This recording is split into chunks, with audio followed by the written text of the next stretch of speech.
Oke, pemirsa, kita balik lagi di program Dosen Bicara, dan pasti kita juga tadi di 2 sesi sudah banyak sekali ya berbincang-bincang dan tentu juga sharing pengalaman nih dari para ibu bapak dosen yang tentunya juga yang sekarang ini lagi terlibat dalam atau juga melaksanakan program praktisi mengajar. Nah, ini saya kembali ke Ibu Tari ya, mungkin nanti ke Ibu Tia dan juga Pak Mudasir juga. Nah, jadi tantangan dari program praktisi mengajar ini sendiri untuk tantangan sekaligus keuntungan ya. Untuk dosen dan juga untuk mahasiswa, mungkin apa nih yang paling oke gitu ya? Baik, kalau kita berbicara tentang keuntungan, saya rasa banyak sekali ya Pak ya, keuntungan dari program praktisi mengajar ini.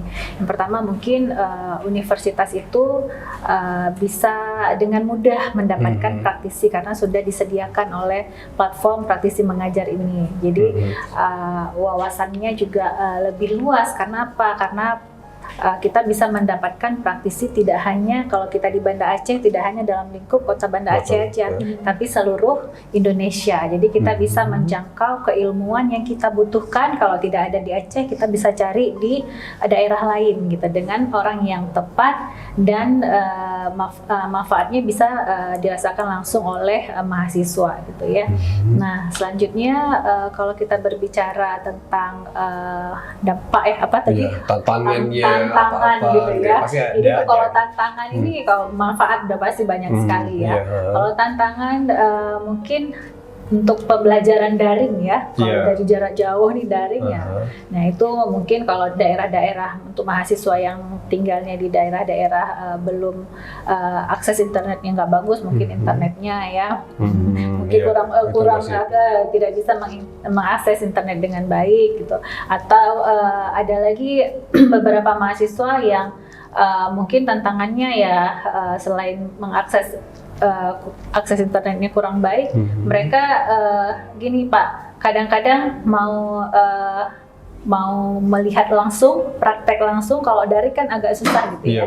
Jadi di situ praktisi harus bisa secara aktif untuk menampilkan misalnya video atau hal-hal lain yang memang bisa secara mungkin pakai AI ya kalau sekarang bisa memperlihatkan video-video atau hal-hal yang menarik. Karena sebenarnya untuk pembelajaran jarak jauh ini ada banyak hal positif juga sebenarnya ya, di mana mahasiswa itu bisa bertanya bebas gitu ya, tidak terlalu kaku pembelajarannya karena tidak bertemu langsung gitu ya. Nah, tapi mahasiswa juga harus ikut aktif gitu, misalnya dalam pembelajaran karena memang ada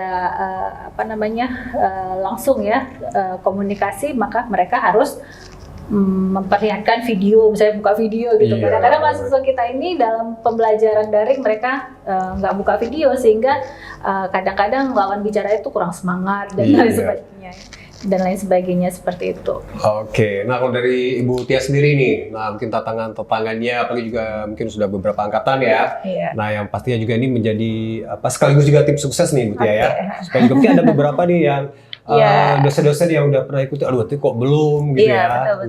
Betul. Jadi kalau kita lihat untuk program praktisi mengajar ini sendiri, kita sebenarnya untuk tahun ini kita mengajukan lebih daripada 20 MK ya, lebih daripada 20 MK, tapi yang berhasil lolos pada tahun ini itu hanya 9 MK saja. Dan banyak juga kampus lain yang mengajukan lebih daripada 60 MK, karena sebenarnya untuk praktisi mengajar ini boleh MK yang diajukan itu boleh lebih dari satu. Jadi kalau misalkan dosen mengajar itu pun tidak terbatas hanya bidang pendidikan, bidang akuntansi atau manajemen saja. Untuk program praktisi mengajar ini dibolehkan untuk semua lini ilmu. Jadi dalam program studi kesehatan boleh, misalkan saya dosen farmasi, boleh. Dosen farmasi boleh mengajukan, dosen kebidanan boleh mengajukan, semua mau dari vokasi, mau dari akademik boleh mengajukan akun praktisi mengajar. Ketika kita sudah punya akun praktisi mengajar, maka dosen itu tinggal mengupload saja RPS ke dalamnya, masukkan capaian pembelajarannya apa, kemudian buat rincian pertemuannya. Karena untuk satu praktisi itu minimum 12 kali ya, 12 SKS kalau kita bilang 12 jam pertemuan lah ya. Nah, jadi 6 kali pertemuan sudah cukup karena 1 kali pertemuan itu untuk 2 jam 2 jam. Jadi kita setkan menjadi 6 kali pertemuan saja. Nah, di sini kenapa banyak yang tidak lolos ya kan? Pasti kita bertanya ya kan. Nah, untuk program praktisi mengajar ini juga direview. Jadi ada tim review nanti dari pihak Dikti itu direview. Jadi yang direview itu bukan hanya dari bagian dosennya saja, tapi juga dari bagian si praktisinya. Karena kita mengajukan praktisi, maka kita akan dilihat matching nggak dengan dia. Nah, yang pertama dilihat adalah RPS kita. RPS itu di dalam RPS itu harus mengikuti aturan RPS yang sesuai dengan standar. Jadi RPS yang kita buat itu memang harus sesuai dengan standar dari Dikti.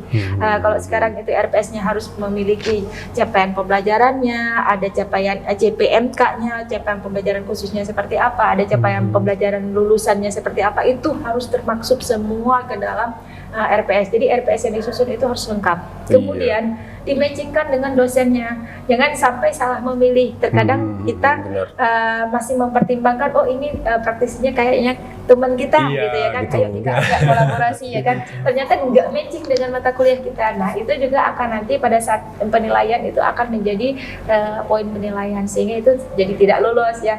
Nah, seperti saya mengajak praktisi Pak Mudasir, bukan berarti karena saya sudah pernah kenal dengan Pak Mudasir di semester sebelumnya, tetapi juga karena melihat keilmuan Pak Mudasir, karena kemudian melihat lagi pengalaman Pak Mudasir pernah berpengalaman di mana, karena sebagai dari sisi dosen kita bisa men-trace si praktisi ya. Kita bisa melihat dari profilnya, kita bisa lihat sertifikat yang dia miliki, kita bisa melihat capaian pelatihan yang sudah pernah diikuti. Jadi kita bisa men-trace semuanya. Jadi nanti itu tergantung dari dosen. Ya, jadi kunci dari saya itu untuk trik sukses praktisi mengajar itu adalah satu, RPS-nya itu harus memang benar-benar RPS yang sesuai standar, standar Dikti untuk MBKM. Kemudian yang kedua adalah join dengan praktisi yang memang linear keilmuannya sama, jangan nggak sama dengan MK yang kita ajarkan. Jadi dua itu adalah hal yang sangat penting bagi saya. Nah, udah cukup jelas ya. Jadi mungkin bisa belajar dari kesalahan-kesalahan. Wah, bisa introspeksi juga. Waduh, berarti mungkin saya memakai RPS kapan gitu ya. Yang penting sesuai standar dan juga update, dan seperti Bu Tia sampaikan tadi yang benar-benar cocok sesuai dengan program Merdeka Belajar atau juga Kampus Merdeka ya. Oke, nih Pak Mudasir mungkin bisa di-sharing tips-tipsnya gitu ya selaku praktisi gitu ya, supaya juga mungkin dari guru-guru atau juga mungkin yang punya potensi sebenarnya ya, dan tentunya juga mungkin bisa mendapatkan kesempatan yang sama seperti Bapak juga nih, mungkin bisa sharing tips. Oke, baik. Jadi untuk praktisi ini ada syaratnya juga yang sudah ditentukan oleh Dikti.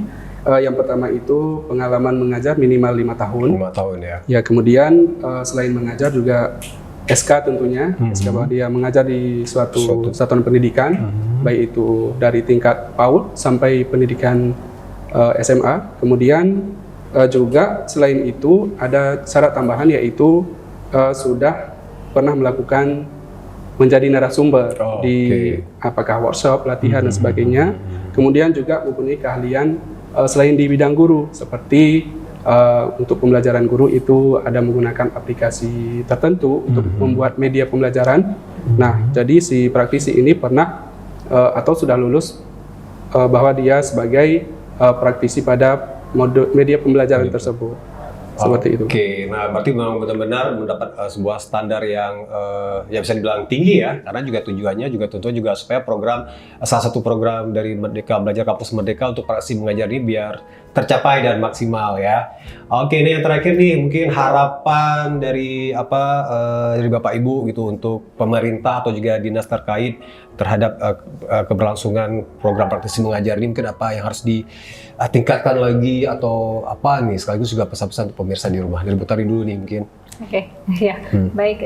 Mungkin harapan saya pertama ini program ini sangat baik sekali ya, sangat bagus, sangat mensupport baik itu universitas maupun mahasiswa untuk mendapatkan keilmuan yang praktis gitu, ilmu yang praktis dan bisa yang aplikatif gitu ya.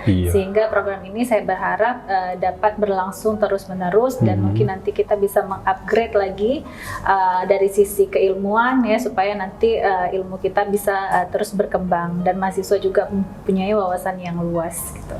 Oke, dari Bu Tia nih, mungkin ada yang harus dari pihak pemerintah ya, mungkin di bagian ini nih yang harus lebih apa gitu ya. Kebetulan alhamdulillah gini Pak, jadi untuk praktisi mengajar sebenarnya kita di dalam praktisi mengajar untuk sebuah universitas, kebetulan kami juga saya terlibat sebagai koordinator dosen ya di dalam bidang praktisi mengajar.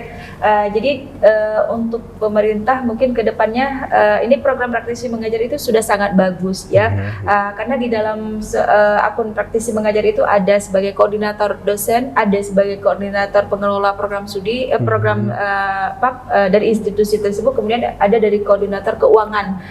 Jadi semua sudah dikelola di dalam akun praktisi, sehingga si praktisi ini punya memang dikasih keistimewaan ya. Jadi kalau misalkan nanti guru-guru atau ada praktisi-praktisi di luar sana yang tertarik, kayaknya merasa kok ini nggak ada keuntungan finansial buat kita ya kan. Nah, pemerintah di sini sudah sangat mensupport ke finansial, karena finansial ini diberikan ke praktisi, bukan kepada dosen-dosen sama kampus itu sudah memperoleh feedback yang keilmuan dari praktisi itu sudah diberikan ke kita. Nah, kemudian harapan saya itu adalah terkait dengan ke depan mungkin program ini itu lebih transparansi dalam tahapan penilaian review RPS tadi itu. Karena di dalam akun praktisi sendiri saya tidak bisa mengecek pada saat praktisi saya menanyakan kenapa saya tidak lolos. Jadi tidak ada feedback langsung review di situ ya, tidak ada feedback review. Kalau misalkan kita menang hibah atau apa, kita gagal dalam hibah kan itu ada feedback review apa kesalahan kita. Jadi itu mungkin tambahan ke depan pemerintah ada feedback itu sehingga tidak bertanya-tanya gitu ya, kenapa kita nggak lulus ya kan. Oke, nah yang terakhir dari Pak Mudasir sendiri ya, mungkin harapan dan juga pesan-pesannya untuk pemirsa di rumah ya, untuk terkait dengan program praktisi mengajar nih. Misalnya harapan saya untuk program praktisi ini kepada pemerintah tetap dilanjutkan karena ini sudah sangat bagus. Walaupun nanti ganti menteri, ya diusahakan program ini tetap dilanjutkan karena imbasnya sangat besar kepada mahasiswa. Nah, kemudian juga kepada mungkin teman-teman profesi yang lain, baik yang statusnya sebagai PNS, P3K, dan di swasta, nah itu boleh mendaftar untuk sharing ilmu dengan mahasiswa, baik dari dokter, perawat, bidan, dan sebagainya, itu bisa mendaftar untuk berbagi ilmunya dengan mahasiswa sesuai dengan mata kuliah yang di-upload di program seperti itu. Oke, luar biasa sekali. Terima kasih banyak ini untuk Ibu Tari ya, Bu Tia dan juga Pak Mudasir ya. Yang pasti juga ini sudah memberikan pengetahuan baru tentunya juga buat kita semuanya ya. Tidak hanya dari praktisi atau juga yang dari kalangan profesi atau juga mahasiswa dan dosen, tapi juga dari masyarakat umum yang tentunya juga ikut mensupport gitu ya untuk berjalannya program-program dari Kemendikbud atau juga Kemenristekdikti, tentunya juga dalam meningkatkan mutu dan kualitas pendidikan di Indonesia. Terima kasih Bu, Bapak sekali lagi ya untuk kebersamaannya, dan insya Allah kita jumpa lagi untuk episode mendatang dengan topik-topik yang lainnya langsung dari studio Beyond TV. Kita berempat pamit. Wabillahi taufiq wal hidayah. Assalamualaikum warahmatullahi wabarakatuh. Waalaikumsalam warahmatullahi wabarakatuh.